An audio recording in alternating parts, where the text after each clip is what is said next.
Welcome to the Joshua Jordan Experience. Listen to gather mystical insights for an extraordinary life.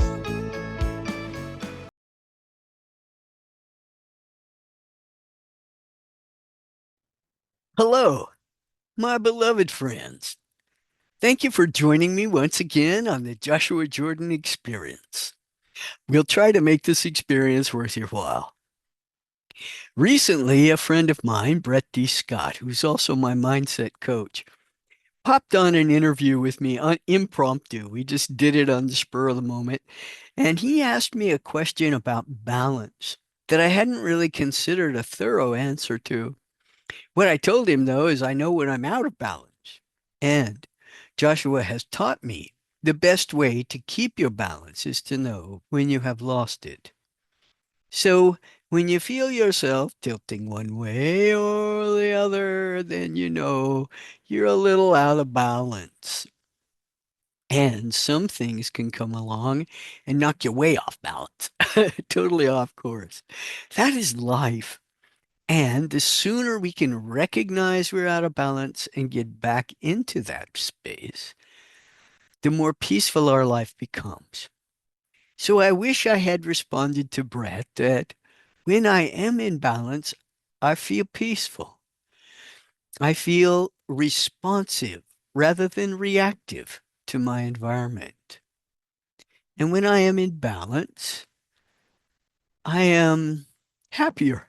It seems more comfortable to be living my life in a place of balance. Now, what gets out of balance? What are we often talking about when we speak of balance? It varies from person to person. Folks with full-time jobs, I remember when I was working full-time in a corporate environment, what we called work and life balance could definitely get out of whack. I mean, when you have a job that takes more than 40 hours a week of your time, it's as a manager, it's easy to get absorbed in thinking about what's going on at the plant all the time. What's happening there? What's getting done? What's not getting done? Are my customers happy? What are we doing? So you start to put more emphasis on or put more of your time and energy into career rather than family, friends, social interaction, my growth and development, my spiritual life. So those things can all get a little out of balance. The difference between am I working too many hours and I don't have time for the other things in my life that mean a lot to me. But if I go off entirely into my spiritual life, go, live in a cave and meditate on my navel, then I am no longer participating really in what it's like to live a full lifetime.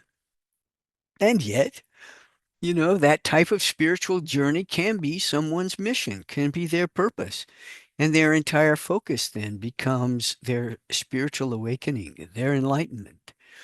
And they have less interest in other activities in life, including career and so forth.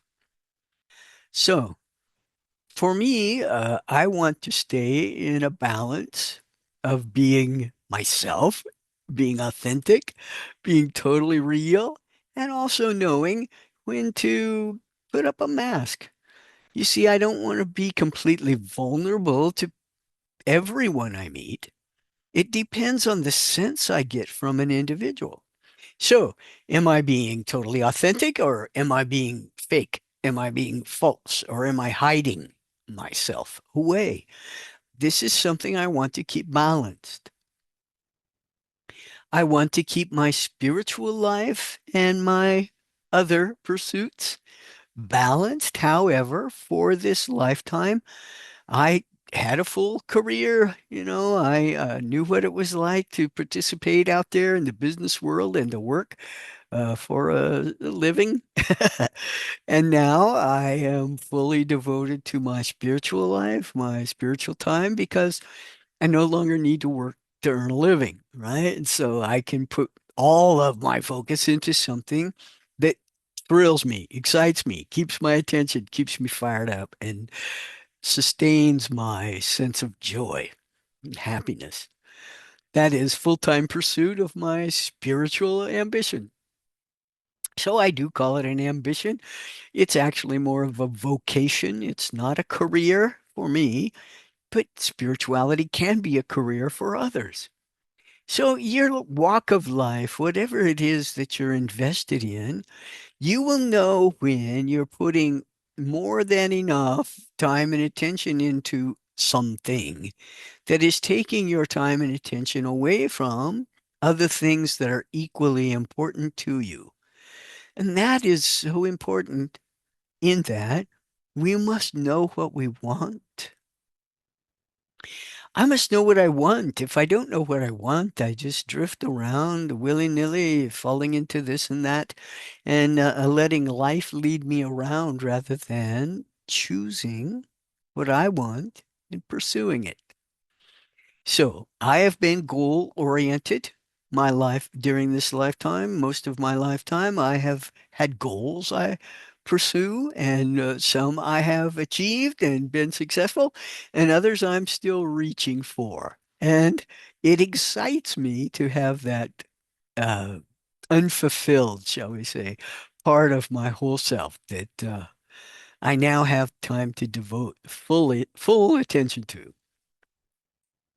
So, what is balance to me? I also am very in tune with the dualism of my reality, the yin and yang, the masculine, feminine, the soft and the hard, the old and the young. All of these things are dualistic expressions we encounter during the course of a lifetime. Well, staying in balance for me right now, I know that I am older, my body is aging, and yet my mind is very youthful, I would think. It's still very active and curious about, oh, who knows what. I mean, you'll never know when something will spark my curiosity and I want to spend all day studying it. That's my joy. That's my fun, right? So I want to balance work and play. And recently I found myself out of balance with that, and that made me unhappy. So when I'm unhappy, I want to stop and ask myself, what or where have I gotten out of balance in this life? And recently the thing was I was unhappy about I was spending more time working than I was pursuing the things that I find more fun and more joyful. And yet, the truth is, my work now is very much playful. And yet, I was busy. I suddenly had a bunch of activities. I felt a little bit overwhelmed by things I wanted to get done now. And the pile on the plate, people talk about what's on your plate, right? So this pile on my plate kept getting higher and higher, and I was feeling like I went into scarcity thinking, I don't have enough. What? Time. I don't have enough time to get all these things done. And so it was making me feel like I was letting myself down. I was letting others down. It's like, I need to get back in balance here. So what can I do? Well, first of all, I can look at what's on my plate and figure out what can slip off for now, and nobody will notice. Right. There are things I had piled on my plate that did not need my full attention or did not need a lot of effort, and they can just slip off the plate for now. No one will notice. And the things that I really want to pursue, I have ample time. I have plenty of time to do what I choose to do, what I wish to do. So I can stay back in balance with that. There's no need for me to feel overwhelmed by self-imposed a pile of to-dos on my list. So that's a place where we need to seek balance. When you find yourself uncomfortable, unhappy, overwhelmed, frightened, feeling afraid that things just aren't working out right, those are indicators that I have fallen out of balance somewhere in my life. And that's when I want to stop and reflect and really spend some time thinking about what's going on for me right now. What changed recently that caused me to feel off balance, out of sorts. Also, when I am in balance and I'm in that sense of peace, I can see the extremes on either end of a spectrum and not react to them, right? So there are times when I see something that I find extremely appalling, and I tend to overreact. Well, what is appalling is totally in my judgment. It is not a fact. It is something I believe. So again, I need to assess my beliefs. Have I started to believe that there's only one right way to get something done, so anyone not doing it that one way is wrong? You see, there are all kinds of ways we can get into and out of balance. So I hope this has been a little bit helpful. I know that I really didn't cover how to recover your balance. And for me, the how to is all in the self-analysis, the self-reflection. So introspection is a very important step in finding and maintaining balance. And when I am in balance, I feel at peace. When I am in balance, I might feel a great deal of joy. When I am in balance, my mindset is primarily positive, optimistic, hopeful that there's great potential. And when I'm out of balance, sometimes I can be pessimistic. Oh, the people, oh, look at the people. And you know what? It's all going to work out perfectly anyway, no matter what I do. So I might as well just be in joy and enjoy my life and live my life from a place where I feel in balance and quite comfortable. Let's talk a little bit about that male-female energy. Those are opposite energies that need to stay in balance. They say the yang of the balance spectrum is productive, it's energetic, it's producing, and the yin of the balance is the receptive, the that which can receive what is coming in with grace and dignity. So, as a male, it's easy to get into all action all the time kind of mode, wanting to always be productive, to be the lead, to be in charge, to be, it's kind of a tendency among several men to be more into their productive mindset and to get stuck there. So they get out of balance. They have a hard time receiving what? Help. Receiving what? Love. Receiving those things that keep me in balance. So to be receptive, I want to be open. Be open. You see, the male side, the masculine side of the energy can be closed. I know the way. I have the answers. I know what I'm doing. Don't bother me. And isn't that just funny? The smartest of the men, the most intelligent of the men, know when to say, hey, I could use help with this. I could need more expertise on this subject. I could seek out some support that I need to accomplish my goals. So balance that productive energy with the receptive energy. I'm putting out and I'm taking in. And that keeps me balanced.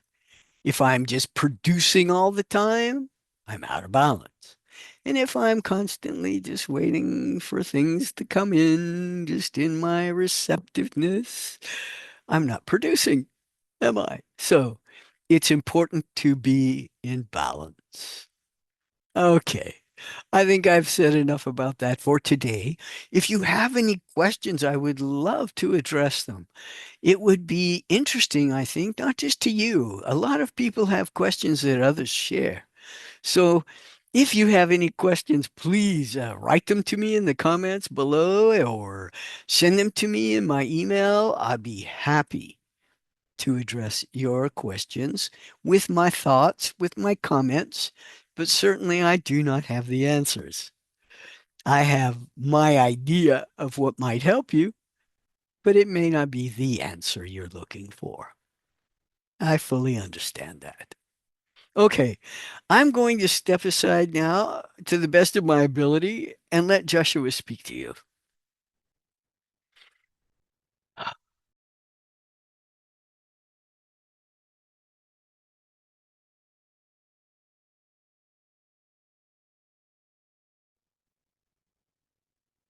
Hello, beloved one.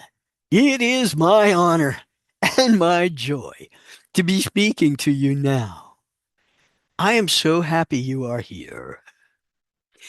I think it is interesting what Jordan is sharing about the balance of energies. You see, even as an entity, I identify more with my masculine energy, as the role I have chosen to fulfill at this time requires a great deal of my power, my leadership, and my strength. So I lean into my masculine energy, and I am Joshua. You know. And now with a very slight shift, I am Jeshua. You see, I am Jeshua. I love you. I give you all the love I have, and I provide for you the sweet support you need to stay on your path. Yes, I am a teacher of love and healing. And you will see when I come around you, my energy is different from Joshua. And yet, Joshua, Jeshua, Joshua, Jeshua, we are inseparable. I am male, female, male, female. And in this way, I can stay in balance. In the work I do with Jordan, in particularly, I require more of my Joshua energy. And yet, he has learned how to receive and give love through Jeshua. Jeshua is unconditional love that is ever present, always.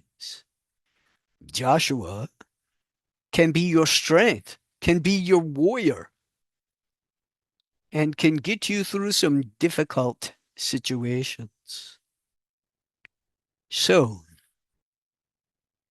call upon me anytime, Joshua or Jeshua, and you will receive because that is my promise to you. I will bid you a very good day.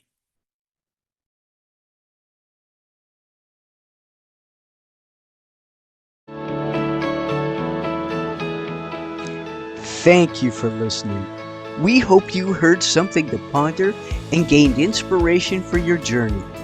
Please join us again next time.